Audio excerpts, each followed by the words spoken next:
Coucou en français. Je vais faire une vidéo extrêmement importante sur la qualité de l'information, la désinformation, la mésinformation, la malinformation et comment la repérer. Pourquoi?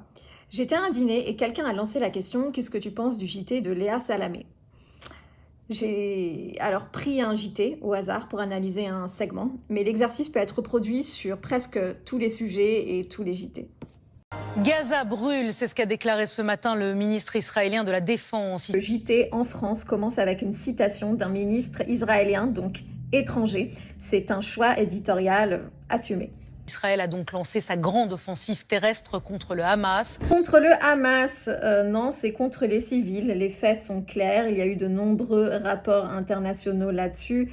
Quand il pleut dehors, c'est aux journalistes d'aller vérifier s'il pleut. Si quelqu'un dit qu'il fait beau, non en fait, s'il pleut. Mais il faut aller voir.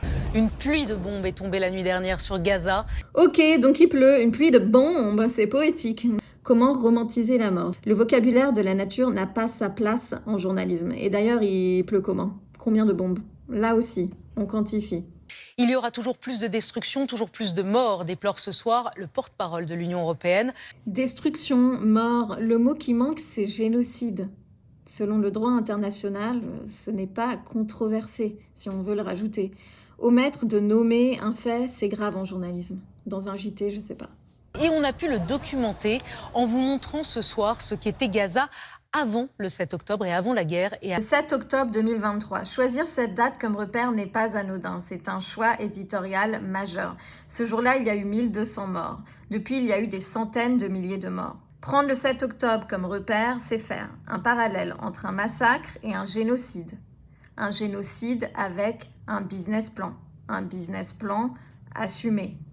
Donc, pour Léa Salamé et la rédaction, le 7 octobre est un repère.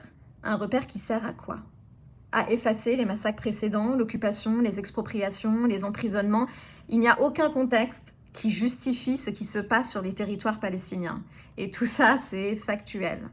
Pour conclure, le choix des citations est important. La source doit être crédible et les informations vérifiables. Les mots doivent être justes et dans l'air du temps. Le contexte doit être rappelé. Si 2 ans plus tard, vous entendez le même discours, les mêmes éléments de langage, c'est qu'il y a un problème d'intégrité. Et s'il te plaît, papa, arrête de regarder le JT.